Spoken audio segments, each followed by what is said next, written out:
E o 163, que trata da recusa de obediência, que também é conhecido por insubordinação, então recusa de obediência e insubordinação é o mesmo crime, ele vem a criminalizar a figura daquele que vai de encontro à ordem do superior, mas que não enquadra no crime de motim ou revolta. Então, meus amigos, ficou fácil demais. Se eu estiver falando de um militar apenas que se recusa a obedecer à ordem do superior sobre assunto ou matéria de serviço ou relativamente a dever imposto em lei, regulamento ou instrução, um indivíduo apenas é 163. É a recusa de obediência ou insubordinação. Se existirem mais de um autor, não tem como enquadrar no 163. Aí o que eu vou fazer? Vou pegar esses 2 ou mais autores e jogá-los lá no 149. Motim ou revolta, depender se estão armados ou se não estão armados. Ok? Então, motim, revolta e recusa de obediência estão tratando do mesmo objeto. É recusa do cumprimento de ordens. Eu tenho a obrigação funcional, eu tenho o meu dever de ofício, e quando eu recebo a ordem do superior para desenvolver o meu ofício, eu me nego a cumprir. Aí eu posso cair, dependendo de existir um autor ou mais de um autor, em motim e revolta ou em recusa de obediência ou insubordinação. Então, recusa de obediência e insubordinação é para quando eu tiver apenas um autor que não quer cumprir a ordem relacionada ao serviço. Ô professor, e se esse um autor receber uma ordem de cunho particular? Ô fulano de tal, toma aqui meu cartão bancário e vai lá e saca R$1.000 para mim na minha conta. E aí o militar se recusa a cumprir essa ordem. Cai aqui? Claro que não. Por quê? Porque aquela ordem foi relacionada a uma ordem que ele teria o dever de cumprir? Está dentro do dever de ofício? É uma obrigação do militar? Não, não é obrigação. Se não é obrigação, não há que se falar em ordem, porque ordem aqui, senhores, é algo lícito, é algo que está dentro das suas obrigações, é algo que você tem efetivamente que cumprir. Porque se você não tiver que cumprir, eu não posso falar em ordem. Ok, senhores? Então vamos atentar para essa questão aí. Vejam bem, nós vamos para frente trabalhar com o delito do 301, que é o delito de desobediência. Já iniciando a questão da diferenciação, porque muitas pessoas confundem o delito de recusa de obediência com o delito de desobediência.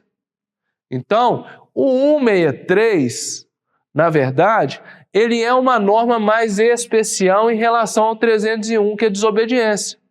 Por quê? Porque o 163 trata daquelas ordens relacionadas ao serviço. Se eu dou uma ordem ao militar para ele assumir uma viatura, essa ordem é relacionada ao serviço. Pensem em ordem relacionada ao serviço ou relativa a dever imposto em lei, regulamento ou instrução, aquelas ordens que estão atreladas ao seu dever de ofício. Ou seja, aquelas ordens que eu tenho obrigação de cumprir em decorrência da minha função. São essas. E a norma do 301? A norma do 301 é de conteúdo genérico. Está atrelado àquelas ordens administrativas que servem para todos, indistintamente. Então, vejam bem, algumas ordens que são indistintamente aplicadas a todos, vamos colocar as ordens relacionadas ao trânsito.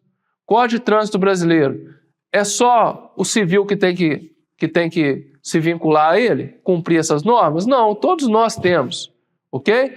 Então, vamos colocar aqui um militar de serviço, soldado da PM recém-formado, militar de serviço, dá uma ordem para um coronel, olha só, relacionada ao trânsito, o coronel ali está parado com um veículo em local proibido, o militar soldado recém-formado dá uma ordem ao coronel para retirar o veículo, ou seja, para cumprir a norma que é de conteúdo genérico, que é de observação obrigatória para todos. Senhores, quando este coronel descumpre a ordem, ele cai aqui, ó, no 301. Por quê? Porque quem dá a ordem não precisa de ser o superior, igual acontece no 163. No 301, quem dá a ordem é quem tem competência legal para dar a ordem. E naquele momento, o soldado recém-formado estava imbuído da autoridade de trânsito. Ele tinha competência para dar a ordem. O coronel que descumpriu a ordem, descumpriu uma ordem que é obrigatória, que é de observância obrigatória. Eu tenho que cumprir a ordem, independente de eu querer ou não querer, independente de eu ser alguma coisa ou não ser alguma coisa. Eu tenho que cumprir a ordem. Então, ali naquele momento, ele estava como se particular fosse. Cai no crime de desobediência. Ok? Dando a sequência ao nosso Código Penal Militar, a gente tem que observar o 164, oposição de ordem de sentinela. Então estava lá previsto opor-se às ordens da sentinela, detenção de 6 meses a 1 ano se o fato não constitui crime mais grave. Toda vez que eu tenho essa expressão, se o fato não constitui crime mais grave, nós estamos falando que se ocorre um fato onde eu tenho uma pena maior, eu tenho um delito maior que é tipificado, eu vou para o delito maior. Então vamos colocar que nesse caso aqui, não ocorreu só a oposição à ordem de sentinela, ocorreu realmente a violência, a lesão àquela pessoa que deu a ordem. Então o fato é mais grave, não vai ser só analisado como oposição à ordem de sentinela, ok? E aí a gente tem que se perguntar o que é opor. Opor é recusar. Então, quem comete o crime, o autor do crime, sujeito ativo, é aquele que recusa o cumprimento das ordens da sentinela. Temos que observar, no entanto, que a sentinela, por ela só, na verdade, ela não monta ou não vai traduzir ou não vai determinar, não vai repassar, fazer uma ordem, não é ela que cria a ordem, não é ela que elabora a ordem. Então, o sentinela é um militar que recebe uma ordem de uma autoridade superior, um comandante de unidade, e esse sentinela, ele é o responsável em retransmitir essa ordem. Então, naquele momento, ele tem uma função muito especial, porque ali ele está fazendo transmitir a ordem daquela autoridade superior. Ok? Vejam bem, por que se privilegiou só o sentinela nesse caso? Porque nós estamos falando de um código que remonta a datas muito antigas. Confere? Então, senhores, o sentinela era extremamente importante dentro de um aquartelamento. Ok? Era ele que protegia toda aquela tropa que estava estacionada dentro das unidades, não é? O nosso serviço, o serviço das Forças Armadas, era um serviço aquartelado. Então, se aquela sentinela não tivesse atenta, não tivesse o poder de transmitir essas ordens, de ter as suas ordens cumpridas, não é? Ele colocava em risco não só o aquartelamento, mas como todas as pessoas que ali estavam de serviço. Então é por isso que foi criado um tipo todo especial. O sentinela é o militar que faz a guarda, é o encarregado de guardar o estabelecimento, as pessoas que ali dentro estão, ok? E aí nós temos uma situação que a gente não está acostumado a verificar. Qual que é? Até o superior pode cometer esse crime. Então este crime não guarda relação, né, se esse sentinela é subordinado ou superior. Ou, o que guarda relação é a questão da ordem, né? Então quando a gente tratar do 164, a gente vai focar na ordem, na determinação dada por esse que tem a função de guardar. Se a ordem ela é lícita, ela é legal, ela está sendo transmitida, por quê? Porque o sentinela recebeu essa determinação de assim agir, a ordem tem que ser obedecida. Então digamos que esse sentinela, um soldado da Polícia Militar, transmitiu a ordem que naquele pátio, naquela localidade, nenhum ninguém poderia estacionar. Eis que chega ali um major, entra com o carro, não acata as ordens da sentinela e estaciona seu veículo particular, onde a sentinela tinha dito que não poderia assim proceder. Esse major, por mais superior que ele seja da sentinela, ele cometeu o crime do 164, ok? Então, a sentinela a gente não verifica superioridade ou subordinação, verifica a questão da ordem. Foi a ordem legal, foi transmitida por aquele que tinha o dever de guardar, ele tinha o dever de transmitir a ordem, então a ordem é perfeitamente válida, ok? Meus amigos, vamos ver o crime de reunião ilícita. Olha só, promover a reunião de militares ou nela tomar parte para discussão de ato superior ou assunto atinente à disciplina militar. Senhores, quem promove é quem fomenta. Perfeito? Quem causa, quem dá impulso à reunião. Então, é aquele indivíduo que realmente monta, que busca fazer realmente promover essa reunião. O crime ele se aperfeiçoa de duas maneiras. Ou eu vou lá e fomento a reunião, ou seja, eu provoco a reunião, ou a reunião já está acontecendo e eu tomo parte na reunião.